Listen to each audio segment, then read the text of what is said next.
Bismillahirrahmanirrahim.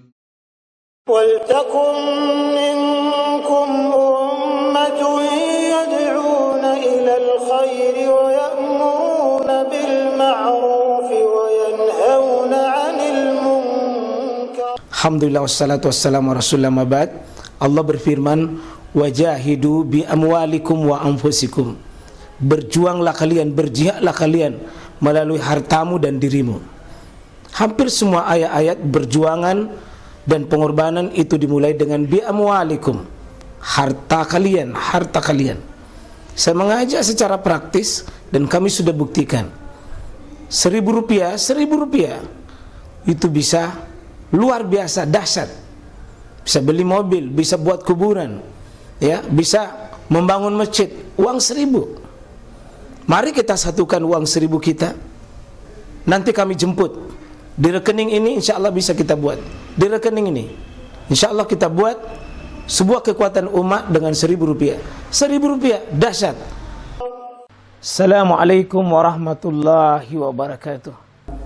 Berbahagia kita di penghujung malam hari ini, kita insya Allah berkumpul bersama-sama mengobati hati kita yang sering lalai dengan dunia. Kita hadir di majelis ilmu bukan cuma sekedar datang menyotor wajah, tapi kita berniat disirami hati kita dengan ilmu, disirami hati kita dengan cahaya petunjuk Allah, sehingga dengannya kita tahu mana hak, mana batil. Kita tahu mana jalan kemuliaan, mana jalan kehinaan. Ya. Ini lagi-lagi saya mohon ibu ya, untuk tolong jangan bersuara kalau ada majelis ilmu. Ya.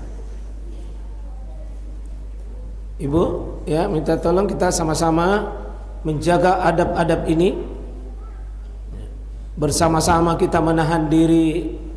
Kalau di tempat begini saja kita tidak sanggup menahan lidah kita, wallahi demi Allah, di tempat di luar ini lebih banyak kerusakan lidah-lidah kita.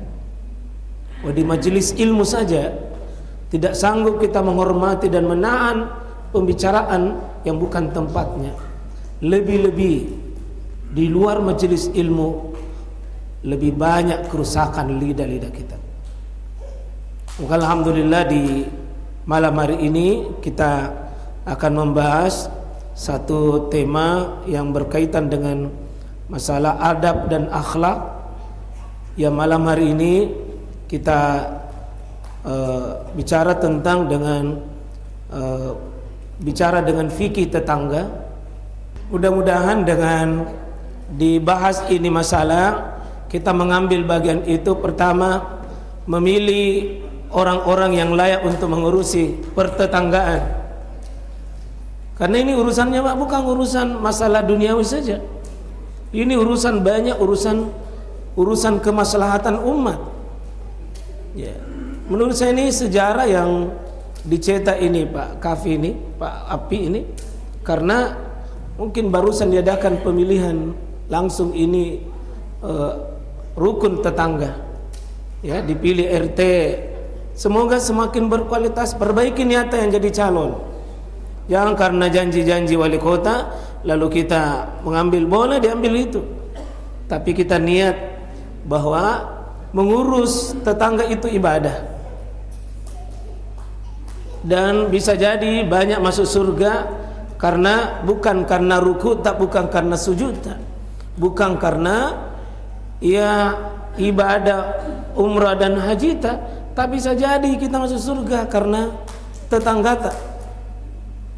InsyaAllah jamaah sekalian rahmati oleh Allah Subhanahu Wa Taala, saya ingin memulai dengan bacakan sebuah hadis yang diriwayatkan oleh Imam Ahmad di kitab Musnadnya, Imam Ibnu Hibban di kitab Sahihnya, dan juga Abu Nuaim dalam kitabnya Al-Hiyya.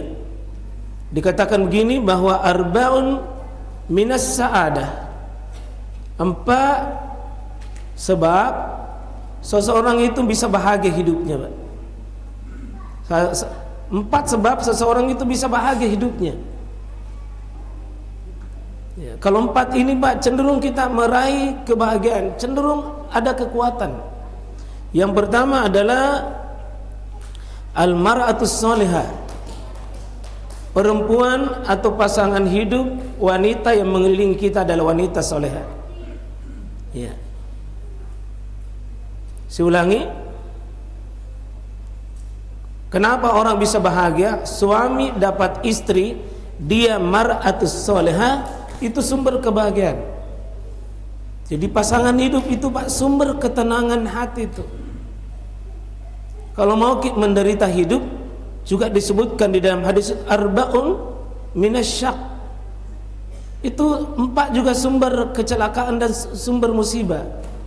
Salah satunya adalah al-maratus su', pasangan hidup yang jelek.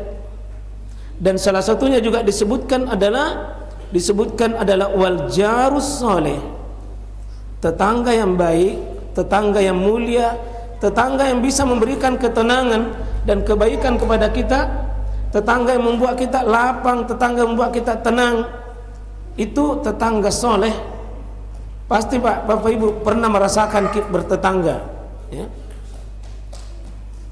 Pernah merasakan bertetangga. Kita rasakan itu, apalagi kalau sudah pernah pindah rumah 1, rumah 2 misalnya, ya, atau misalnya istri 1 dengan istri 2 misalnya, ya, misalnya 2 rumah tak, 2 tong istri tak, misalnya. Ini misal ji, kalau ada begitu kan bukan ji musibah toh, ya, artinya ini misal saja. Bisa kita bedakan itu, oh tetanggaku di sini baiknya, tetanggaku di sini, ada dirasakan. Coba bayangkan itu Pak, betapa tenangnya kita hidup bertetangga. Kalau mau kita pergi, titip kunci di situ. Enaknya itu, ada bau di sebelah, sampai bukan cuma baunya sampai di rumah tak, tapi terasa Pak baunya dan terasa juga wujudnya. Ya. Ada berapa berita viral di Makassar ini kalau kita dengar Pak, ya? Ya, kalau tidak salah tetangganya Pak Asri mana tapi boleh. Nah, di gua orang menantu dengan ini sekaligus mengeroyok itu tetangga hanya gara-gara membesarkan suara musik. Tetangga terganggu, akhirnya 2 orang tewas Pak. Di mana itu? Hah? Bukan itu yang kita urus ya. 2 meninggal hanya gara-gara tetangga. Ini yang baru-baru ribut berkelahi gara-gara ayamnya masuk di pekarangannya selalu buang kotoran. Mertua dengan sekaligus menantunya, itu orang tua dengan anaknya langsung keroyoki, mati di tempat. Ibu-ibu baca itu berita bahwa ada seorang ibu, bukan baku tarik rambut, bukan baku adu mulut, tapi ibu pegang, keroyok itu pakai parang itu tetangganya. Coba bayangkan Pak, sadisnya. Ibu-ibu biasa kalau ribut mulutnya, ibu-ibu kalau ribut rambutnya tarik. Ini parang pakai Pak. Ya.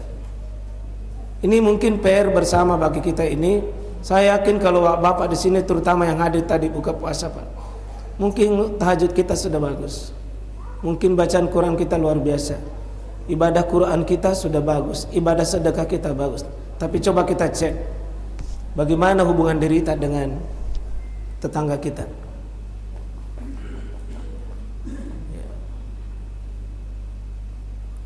Maka insya Allah salah satu sumber as-sa'adah, kebahagiaan, siapa yang kita temani bertetangga.